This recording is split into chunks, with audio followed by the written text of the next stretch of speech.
Salut les mutants, c'est John Coffey de la Marvel Team, donc bienvenue pour cette nouvelle vidéo. Aujourd'hui on va parler un peu de l'article du Parisien, notamment qui a mis en avant la photo des joueurs de l'équipe de rugby sud-africaine qui ont mis en avant des physiques vraiment très impressionnants.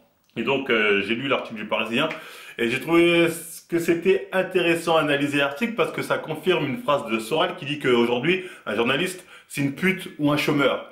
Ben vous allez voir quand on va lire l'article entièrement, vous allez dire il avait pas tort. Parce que si on compare avec l'affaire Montel, c'est exactement ça, ça confirme ses dires. Mais enfin bref, on y reviendra à la fin de l'article. Et cet article aussi, il montre bien à quel point le dopage, c'est vraiment le sujet tabou. C'est pour ça que cette vidéo, c'est un peu la suite de ma vidéo sur Montel. Ça confirme certaines choses, on va dire.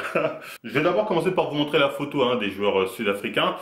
Donc là, faut être très clair, un bébé Ushiwa, il le voit, il y a zéro naturel, ils sont tous chargés. Même les mecs qui disent non mais il y a un mec au fond, il a l'air tout maigre, lui peut-être il est naturel, tous chargés. Non mais les gars, vous croyez quoi? Vous croyez que le mec qui va charger toute l'équipe, sauf un, et l'autre va dire ah non sans moi, vous pouvez charger, tu vas pas jouer si tu te cherches pas.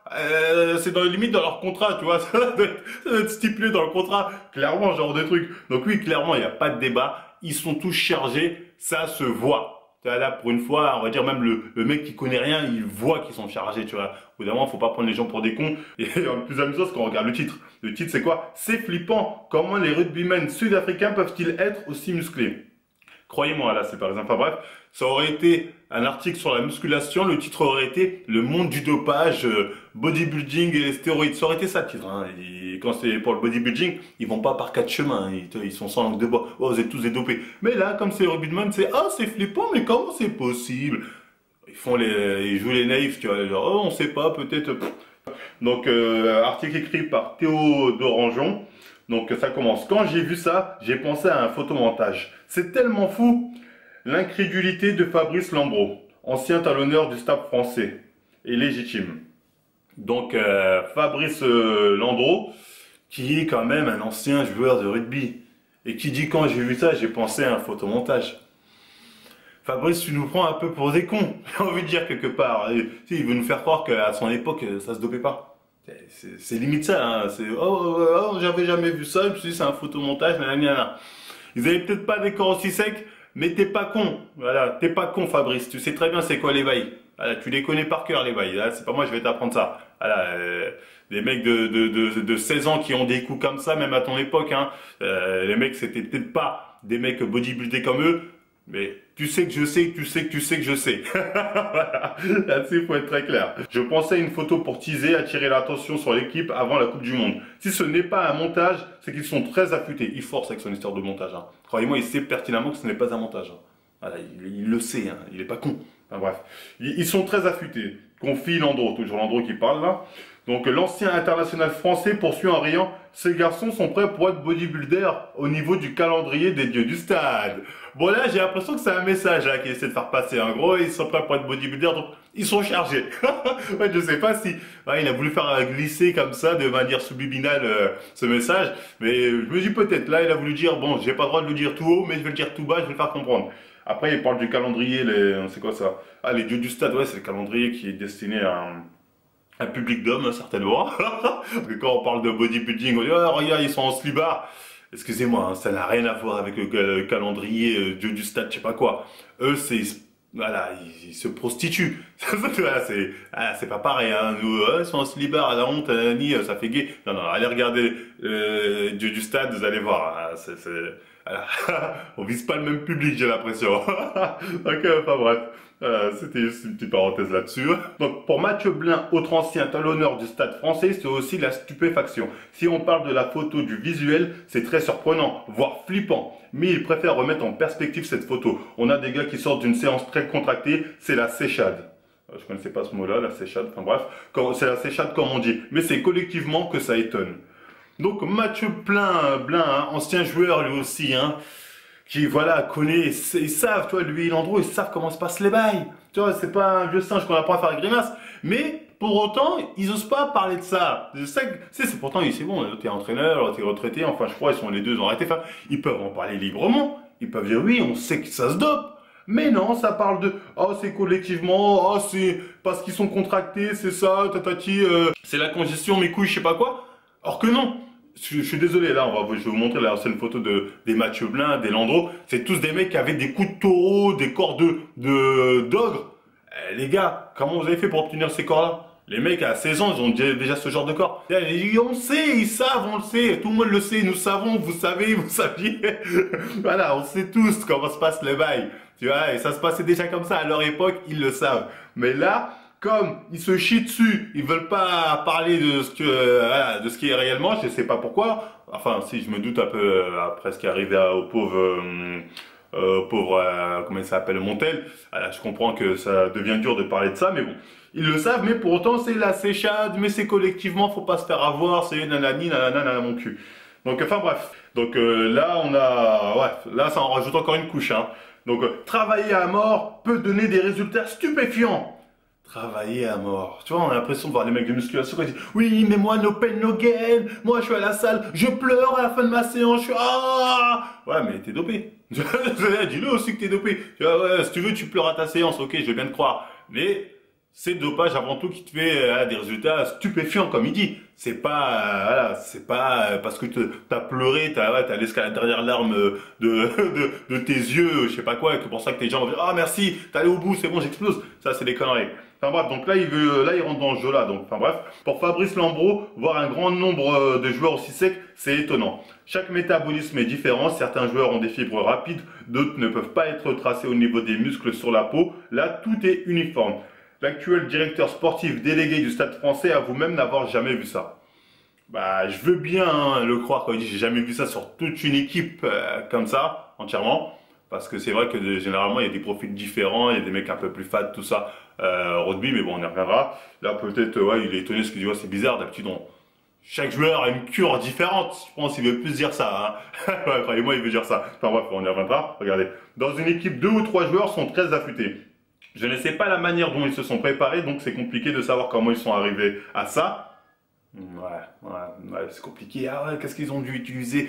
Certainement une nouvelle méthode secrète que personne n'a jamais su découvrir. Oh merde, parce que là on est dans ça. Ouah, quel genre de méthode? Ouah, ça doit être la méthode ultime, j'aimerais bien la connaître. On est dans ça, clairement. Enfin, bref, je sais pas quand savoir comment ils sont arrivés là. Conseil de Fabrice Lambro, ajoutant, mais pour arriver à ce niveau, il faut 2-3 mois. Un programme rigide a certainement été défini par le staff avec une alimentation particulière et une musculation spécifique. Donc là les gars, ok, donc ce genre de physique en 2-3 mois, c'est-à-dire qu'importe votre base, hein, base de gros lard, base de ce que tu veux, 2-3 mois, si tu as l'alimentation spécifique, tout ça, t'as ce corps-là. J'ai envie de dire d'un côté, oui, il a raison, c'est-à-dire oui, mais faut la cure aussi, possible, hein. Avec une putain de cure à côté. Suivi, tatati, médecin, tatata, t'as une cure de salopard, oui. Mais sans cure, never ever. Il le sait, hein. Il le sait très bien. Quand il dit 2-3 mois, dans sa tête, les stéroïdes sont inclus, hein. Parce que, voilà, il sait comment se passe le bail, hein. Donc, faut garder ça en tête. Ils le disent pas, hein. Mais dans leur tête, ils savent. Ils le savent très bien. Donc, on continue. Donc, Mathieu Plein, hein, le deuxième, la bombe. Travailler à mort pendant 3 mois peut donner des résultats stupéfiants. Ouais, lui aussi, hein, il continue. Hein.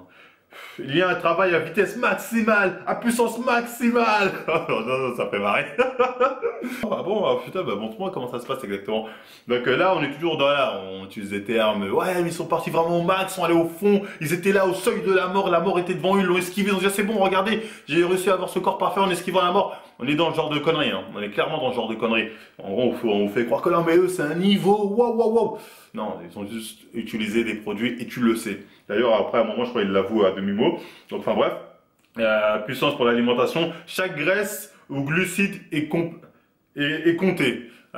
Oui, mais ils ont compté chaque graisse, chaque glucide, le nombre de glucides exact. Ils ont pas monté, pas 1 gramme de plus, pas 1 gramme de moins. Encore une fois, le même charabia qu'on retrouve en musculation. Oui, le plus important, c'est la diète et l'entraînement. Le dopage, c'est 10%, c'est que 10%. Bah, bientôt, on va être dans ça, hein. On y reviendra au résumé de fin, mais on va vers ça. Bref, on continue. Il évoque aussi la prise possible, là c'est amusant, de brûleurs de graisse et compléments alimentaires mais labellisés et autorisés. Donc Mathieu Plein, tu te fous de la gueule du monde. Quelque part, j'ai envie de dire, toi, c'est bon, toi, t'es soumis. Hein. Il a dit possible, c'est-à-dire il a vu les physiques des mecs, il a dit attention, hein. Par contre, c'est possible qu'ils aient utilisé des compléments alimentaires, hein. C'est à cause des mecs comme toi que les gens pensent que les compléments alimentaires c'est du dopage. Parce que, voilà, vous vous servez de ça, de l'argument complément alimentaire, pour pas parler de dopage. Le mec il a dit des brûleurs de graisse. Putain, les brûleurs de graisse, t'en as à la pharmacie, c'est de la merde. C'est équivaut à un café. Un café, c'est plus puissant qu'un brûleur de graisse que tu peux trouver en magasin random libre-service. Je suis désolé, il a osé. Encore, il aurait juste dit, ils ont dû utiliser des brûleurs de graisse. J'aurais dit, bon, ça va, il avoue à demi-mot que brûleurs de graisse, quand on parle de vrais brûleurs de graisse, on parle de produits comme le clenbutérol. C'est-à-dire des produits dopants qui, ce coup-ci, font vraiment perdre du gras, tu vois, en faisant pas grand-chose. Mais là, il a dit labellisé, autorisé. C'est-à-dire, il parle des vieux brûleurs de graisse qu'on trouve dans des magasins, dans la pharmacie, même à Auchan ou à Leclerc, Arnaque à 3, les trucs de merde comme ça. C'est de la merde. C'est équivalent à un thé, au mieux. Tu vois, je sais pas, franchement, hypocrisie, mais de dingue. Et en plus, il met ça sur le dos des compléments alimentaires. Il dit, ouais, mais les compléments alimentaires, limite, il va dire, c'est un peu dangereux, les compléments, faut aller doucement. C'est abusé. Après là, c'est le meilleur moment. Ils disent quoi? L'ancien joueur professionnel évoque même une expérience vécue au Stade de France où une préparation physique spécifique de 3 mois avait fait gagner aux joueurs 15 à 20 kilos.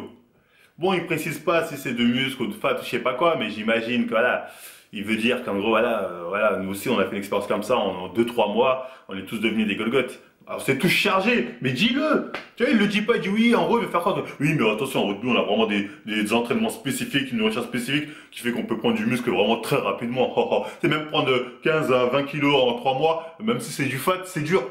Donc au bout d'un moment, il dit toute une équipe a évolué comme ça, te foutent pas de notre gueule. Voilà, je veux bien te croire, mais dis ce qui se passe derrière. Dis, on le sait, voilà, il y a du dopage, voilà, à mon époque aussi, on en a utilisé, voilà, c'est comme ça, vous n'êtes pas content, regardez pas le rugby. Sois franc, sois franco. Au lieu de nous prendre pour des cons à nous parler de compléments alimentaires ou je sais pas quelle connerie. Ensuite, bon, pour illustrer son propos, il nous montre quoi? Une photo là d'un joueur toulousain là, je vous mets le avant après. C'est une blague, hein. C'est une blague, hein. En 3 mois, hein, en 2-3 mois, je sais pas, enfin bref, le mec passe de ça à ça. C'est-à-dire, faut être très clair, hein, le mec était déjà chargé comme never, et après il est chargé comme never ever. C'est abusé. Ils nous disent oui, entraînement spécifique, parce que là, nous, on a des entraînements, on blague pas que nos entraînements. Les gars, même des bodybuilders, ils ont pas ce genre de progression en 2-3 mois. Sachant qu'ils font du cardio de ouf, en plus tout ça. Donc, les gens, au bout d'un moment, je veux dire, ça se voit. Tu vois, au bout d'un moment, tu peux plus cacher, tu vois. Bon, je le voyais déjà avant, comme je vous ai dit. Mais là, tu vois, même un con qui connaît rien, il le voit quand on se fout de la gueule du monde. Donc, arrêtez de noyer le poisson. Vous êtes grillés. Et pourtant, tout l'article, c'est ça. On noie le poisson. On fait croire que, ouais, non, c'est possible, c'est atteignable. Tu vois, ça, bref. Bon, bref, on continue. Car pour Mathieu Plein, l'objectif est clair et logique pour une équipe préparant une Coupe du Monde. Ils veulent le meilleur rapport poids-puissance pour développer la vitesse qui est essentielle pour le sprint, les passes, au jeu au pied. Il faut être le plus costaud possible avec de la puissance, de l'explosivité, de la vitesse tout en baissant la charge pondérale. Fabrice Lambros suggère également que l'Afrique du Sud veut proposer un jeu très rapide, donc les joueurs au minimum de leur poids en perdant toute leur masse graisseuse. Toutefois, l'ancien rugbyman indique qu'il faut garder de la masse graisseuse pour avoir de l'énergie. Donc là, ce qu'ils disent, c'est très intéressant, parce qu'ils disent en gros, oui, normalement, en rugby, on a tous des profils différents, il y en a, ils vont être gros, il y en a, ils vont être plus fins, il y en a, ils vont être plus balèzes, tatatifs, aux différents profils selon les postes, etc., etc. Ils vont dire, oui, il y a différents postes, donc forcément, on peut se dire, oui, mais il y a des postes, peut-être des gens se dopent, et il y a des postes, ils n'ont pas besoin de se doper, parce que nanani, nanana. Ils se dopent dans tous les postes, il y a du dopage. Faut savoir que les produits dopants, il y en a pour tout. Il y en a pour la concentration. Ils en utilisent, j'avais fait une vidéo sur l'adérol, etc. En rugby, football américain, ça, ils en utilisent dès 14 ans, hein, c'est pas un souci, ça c'est normal. Il y a des produits pour la douleur, des antidouleurs, ouais, parce que les gars, tu te prends des coups à gauche, à droite, faut vraiment que tu arrives à supporter les coups. Concentration, récupération, ouais, il y a des produits pour tout. Il y a des produits pour tout, pour la force, résistance, tout. Donc, dis-toi, pour chaque poste, même s'ils ont des profils physiques différents, il y a un produit dopant adapté à ce poste-là. Donc, ils sont tous dedans. Ils sont tous dedans, faut être très clair. Ils sont tous dedans, ils utilisent tous des produits pour être performants, sinon c'est nul. Sinon, ils font que dalle. Comme dirait Montel, voilà, dans ce cas-là, il n'y a pas de performance. Stop au dopage, oui, c'est pas du sport. Bah oui, mais alors à ce moment-là, mon pote, il n'y a pas de performance non plus. Donc il faut savoir de quoi on parle. Il faut savoir de quoi on parle. Dans ce cas-là, on se fait chier. Alors, faut être très clair là-dessus. Donc oui, il y a des physiques différents en rugby actuellement. Et même les gros physiques de gros lards, Ça équivaut au physique des strongmen, hein. C'est-à-dire, c'est des mecs chargés quand même. Des mecs chargés. Je suis désolé, hein. Je pourrais prendre l'exemple des mecs connus de France, là, comment il s'appelle, Chabal. Les gars, est-ce que j'ai besoin de vous faire un dessin? Voilà, est-ce que j'ai besoin de vous faire un dessin? Après, je sais que les rageux, n'importe quoi, il a une génétique exceptionnelle parce que nanani. Ok, ok, allez-y. Ok, c'est beau d'arriver. Enfin bref, on y reviendra après ça. Vous allez voir. La suite de l'article, là, c'est marrant parce que là, enfin, à la fin hein, de l'article, là, on arrive à la fin, il parle un peu de dopage. Et encore, hein, là, il s'est dit, à mon avis, il a mis ça juste pour se dire, oui, il faut quand même que je fasse genre, voilà, il y a peut-être des soupçons. Parce que regardez, c'est quoi? C'est les soupçons sur la génération 1995. Alors, on n'est pas sur eux, hein. On n'est pas sur la génération 2019, mais 95. C'est vous dire à quel point il a pas les couilles d'aller au bout de son sujet. Enfin bref. Il reste que cette photo interpelle d'autant plus que le rugby sud-africain a une réputation sulfureuse en matière de dopage. Ouh, attention les Sud-Africains, vous êtes connus comme étant des dopés, enfin bref, on en reviendra. Au-delà de quelques joueurs contrôlés positifs récemment, ça veut dire que les contrôles marchent, ça, on y reviendra aussi. C'est la génération 1995, championne du monde à domicile, qui concentre les plus gros soupçons. Et le décès vendredi de Chester Williams d'une crise cardiaque à 49 ans, qui porte à 4 le nombre de morts avant 50 ans de cette équipe-là, n'a fait qu'amplifier les interrogations. Fin de l'article. Donc là, c'est la fin de l'article. Et honnêtement, je sais plus comment il s'appelle, la personne qui a fait l'article, là, je vous retrouve là, Théodore Anjon, là. Oui, tu as fait un vrai travail de commis, hein, un travail de soumis. On voit que tu as eu la pression. Je pense que t'es pas con, Théo. Je pense que, voilà, t'as rajouté ce petit truc à la fin parce qu'en fait, au début, je pense que tu as voulu parler de dopage. Tu as voulu en parler, mais ton patron a dû te dire, ferme ta gueule ou c'est la porte. Parle pas de ça, c'est pas le sujet. C'est juste s'ils sont impressionnants, trouve des excuses, va voir des gens qui vont te dire que c'est atteignable naturellement. C'est ce que tu as fait parce que tu aurais été un journaliste honnête et sportif qui connaît le sujet.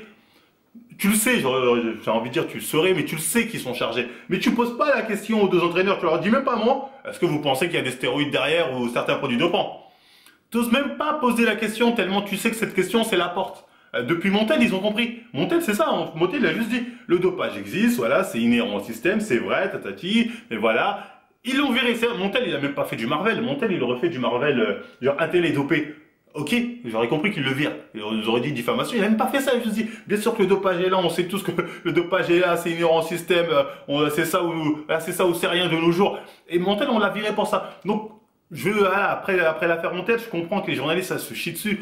Mais voilà, ça prouve, ça valide les paroles de Sorel, hein. Un journaliste, c'est une pute. C'est-à-dire, voilà, tu fais un article comme ça où tu parles pas de ton sujet de base. C'est-à-dire, la photo, quand les gens ils la voient, ils se disent dopage, oui ou non. Toi, tu vas à gauche, à droite, tu dis non, ils sont bien entraînés, non. En 95, il y a eu des décès, peut-être ils étaient dopés en 95.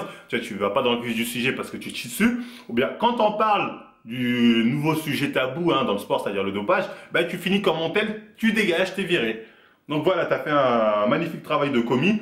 Donc à la fin, en plus, comme un hypocrite, là, tu dis oui, en Afrique du Sud, plusieurs fois, il y a des dopants, des mecs dopés. Bon, ça, c'est comme l'argument des mecs qui disent aux Jeux Olympiques, les dopés, c'est seulement les Russes et les Chinois. Pourquoi eux sont dopés comme des chevaux, mais les Américains gagnent tout. Donc les gars, au bout d'un moment, un peu de bon sens. C'est un peu trop facile à chaque fois de dire oui, les Sud-Africains, les Russes, les Chinois, c'est toujours la même chose. Or que ça se dope partout, encore une fois. Comme dirait Montel, c'est inhérent au système. Ça fait partie du système. Et le système, après, on peut en parler, parce que les gens vont dire oui, il faut dénoncer les systèmes. Mais les systèmes, c'est pas des entités cosmiques. Ça a des noms. C'est les fédérations, c'est les gérants des fédérations. Voilà, pour le rugby, je connais pas ce qui gère exactement les fédérations internationales, mais c'est eux qui s'occupent de ça. C'est comme pour le bodybuilding, je l'ai expliqué dans la vidéo Eric Fabre. C'est pareil partout. Tu veux des performances, au bout d'un moment, il va falloir un business pour que les mecs performent. Après, je sais que là, ils vont dire, mais non, rugby, il y a des contrôles antidopage, on surveille bien, il y a des gens qui se font choper. Oui, t'as pas de chance, tu te fais choper, mais la majorité ne se font pas choper. Faut être très clair, hein. Et on dirait, tu dis n'importe quoi, John. Tout simplement, moi, je vais vous citer un ancien joueur. Un ancien joueur qui s'appelle, comment il s'appelle lui déjà? Voilà, Anthony Martrette. Je crois que c'est ça. Donc, un ancien joueur qui s'appelle Anthony Martrette, qui dit avoir été dopé pendant plus de 10 ans. Voilà, le mec a été dopé pendant plus de 10 ans durant sa carrière. Il s'est pas fait choper. Donc, il est où votre argument? Non, mais il y a des contrôles antidopage, on vérifie tout, nanana. Il dit très clairement, pendant plus de 10 ans, il s'est pas fait choper, il a avoué avoir été dopé à sa retraite, c'est-à-dire une fois qu'il a bien gratté, après bon, tant mieux pour lui, enfin ouais, il s'est pas fait choper, comme on dit, pas pris, donc ça c'est pour ceux qui vont dire, mais il y a des contrôles antidopage, non, surveillés. Allez, Osef, hein, comme il dit Montel, il y en a certains, ils ont les cartes, ils ont la carte qui est VIP, ils vont jamais se faire choper. Et ça, c'est dans tous les sports. Hein. Mais là, pour le rugby, donc c'est assez clair avec les propos de Anthony Martret, excusez-moi. Donc ensuite, il dit quoi d'autre parce que il est balancé. Au bout d'un moment, il en a eu marre, donc il a commencé à craquer. Il a dit c'est un Français, hein. C'est un Français. Ah oui, je précise parce qu'on m'a dit mais c'est un mec, c'est un Français. Enfin bref, il dit la plupart des joueurs se chargent. Donc là, qu'est-ce qu'on peut dire de plus avec ça? Le mec, c'est un Français, il parle en gros, du championnat français. Il dit la plupart des joueurs se chargent. La plupart des joueurs se chargent, ça veut dire la majorité des joueurs sont chargés. Et pourtant, il n'y a pas la majorité des joueurs qui sont contrôlés positifs et à qui on enlève leur carte ou pro, je sais pas quelle connerie. Donc là, c'est clair, c'est précis. Là, il nous montre bien que, voilà, et à la fin, il a fait un peu le combat de sa vie, combat contre cette hypocrisie, que voilà, le dopage est là dans le rugby, il est là depuis très longtemps. C'est-à-dire, c'est pas depuis les années 90, ouais, c'est bien avant, hein. Ça fait un moment déjà, enfin bref. Donc, le dopage est là depuis un moment dans le rugby. On le sait, les gens le savent très bien, mais ça passe. Donc, faire les vierges effarouchées en regardant les physiques des joueurs d'Afrique du Sud, je veux bien parce que là ils sont bodybuilder tout ça, mais on sait très bien comment ils ont eu ce genre de physique. Même les mecs qui ont des physiques un peu de gros lards comme les strongmen, on sait très bien comment ils ont ce genre de physique, comment ils arrivent à être aussi puissants. Les mecs ils font 2 mètres de haut, 130 kilos, ils ont à peine un petit beat comme ça, tu dis wow. C'est comment tu as construit une telle masse musculaire. Donc faut pas prendre les gens pour des cons. Donc on le sait. Et le Anthony là, comment il s'appelle là, voilà, le Anthony Martret a balancé ça. Donc là, votre débat de non, il y a des tests. Osef, allez voir ailleurs si j'y suis, ça vaut que dalle vos tests. Donc voilà, et la plupart des joueurs se chargent en France, ça veut dire majorité de joueurs qui se chargent. Mais après, c'est comme on dit, pas vu, pas pris. Donc voilà, hypocrisie de dingue hein, dans le milieu du rugby. Parce qu'honnêtement, s'ils voulaient vraiment choper les mecs dopés, là, les joueurs, la photo des joueurs sud-africains, je suis désolé, là, ils disent clairement, on est dopé, venez nous contrôler. On sera négatif, vous allez voir. Tu vois, ils le savent, ils le savent. Ils vont en choper un ou deux peut-être, comme ça, parce que, mais jamais ils vont virer toute l'équipe. De toute façon, tu vires l'équipe d'Afrique du Sud, t'as plus de Coupe du Monde. La Coupe du Monde, personne ne la regarde. Donc ils peuvent se permettre de se doper, ils savent très bien, ils vont peut-être en choper un ou deux comme ça qui passent par là, mais c'est tout. T'enlèves l'équipe d'Afrique du Sud qui va regarder votre Coupe du Monde. Enfin bref, ça équivaut à une Coupe du Monde sans le Brésil, tu vois, de football sans le Brésil. On va dire, c'est quoi cette Coupe de merde? Déjà, on n'a pas eu l'Italie, je crois, la dernière fois, les gens commencent à criser, dire, wow, c'est quoi ces équipes? Enfin bref, voilà, s'ils voulaient les choper, il y avait tout le monde en face d'eux, hein, là, il y avait même pas besoin de faire de contrôle, normalement c'est doper, virer. Mais bon, ils vont pas le faire, parce que c'est des hypocrites et parce que tout le monde est dopé, en fait, dans ce milieu-là, donc, pour être très clair. Il y a même ceux qui ont un gros bit de camionneurs, ils sont dopés, voilà, comme ça c'est clair. Honnêtement, quand je lis cet article, je me dis au bout d'un moment, regardez, c'est tellement flagrant avec la photo que on va arriver bientôt à un moment, ça va être quoi? Ça va être comme dans le milieu du bodybuilding, c'est-à-dire, ils vont commencer par dire, oui, ok, il y a du dopage, mais c'est plus dur avec les produits dopants, comme certains bodybuilders nous font. C'est plus dur, ou bien le dopage c'est que 10%, 90% la diète, je sais pas combien de pourcents aussi l'entraînement. Ça va être ça au bout d'un moment. Parce qu'au bout d'un moment, ça va se voir. Ça va être comme le bodybuilding et on pourra plus le cacher. On va commencer à dire oui, mais ça fait pas tout. Il y a aussi beaucoup d'entraînement, nanani, beaucoup de ci. Et je pense que ça va être comme ça, mais pour beaucoup de sports, vous voyez. Et ça va être amusant. Après, pourquoi pas? Moi, je dis au moins, ils vont être francs sur le délire. Clairement, ils vont être francs. Ils vont se dire, ok, alors on est dopé, ok, on avoue. Plutôt que faire les hypocrites, faire croire aux gens que oui, une bonne diète, un bon coach, alors des entraînements de malades, quelques compléments alimentaires, on avoue. Ouais, c'est pas vraiment réglo, mais on a pris des compléments alimentaires. Allez vous faire enculer. Donc, enfin bref, après c'est tout sur, voilà, je pense, j'ai fait le tour sur cet article. Article d'hypocrite, hein, clairement. Où voilà, on a la vérité en face, mais on fait semblant de pas l'avoir. Ah oui, magnifique, ah non, dégage les produits, tu vois. Et tous ceux qui vont faire, mais non, c'est rare, les produits dopants dans le rugby, les gens qui se dopent. Les gars, c'est monnaie courante, il y a que ça. Le rugby, il y a que ça. J'ai envie de dire, c'est peut-être plus que le foot ou ce que tu veux. C'est genre, rugbyman, ça joue sur des gros gabs, physiques, endurants, résistants, tatati. Donc, forcément, ils doivent utiliser des produits de toutes les couleurs, toutes sortes de produits. Ah, ça doit être, waouh! Donc, enfin bref, en tout cas, ça nous a permis de voir à quel point le dopage, c'est vraiment, encore une fois, le sujet tabou, hein. parler de dopage équivaut à se manger une montagne, hein, clairement. Donc tu es obligé de, oh, ouais, peut-être, ah, un bon entraînement, une bonne diète, oui, t'as raison, vous avez raison. Tu sais, les journalistes, j'ai envie de dire que bah, prenez exemple sur moi, parce que bientôt les gens vont en avoir marre de vos conneries, ils vont tous venir chez Marvel. Après, tant mieux, moi, comme ça, voilà, ça fait des vues, et je suis riche. Mais voilà, c'est à force de faire des articles de merde comme ça, vous allez perdre en crédibilité malheureusement pour vous, et moi je vais gagner en crédibilité grâce à vous. Donc voilà, même s'il y en a encore qui vont me traiter de hater, de rageux, le temps me donnera raison, comme souvent. Donc voilà, je pense que c'était tout pour cette vidéo. Hein. Bah, je trouvais ça intéressant d'analyser un peu des articles comme ça sur sur le produit dopant, etc., etc. Donc, si vous avez des pistes comme ça, des trucs comme ça intéressants, n'hésitez pas à nous envoyer ça sur Instagram, hein, marvel.fitness-du-bas. Et on verra, on regardera ça, on verra s'il y a sujet à faire une vidéo intéressante là-dessus. Bah après, sinon c'était tout. Bah, si ça vous a plu, bah, on like, on partage, on s'abonne. Et moi, je vous dis à la prochaine émission. Daddy, why did you father me? If all you wanna do is bother me, don't you know that I love you and I only wanna see more of you? Daddy, why did you eat my fries? I bought them and they were mine, but you ate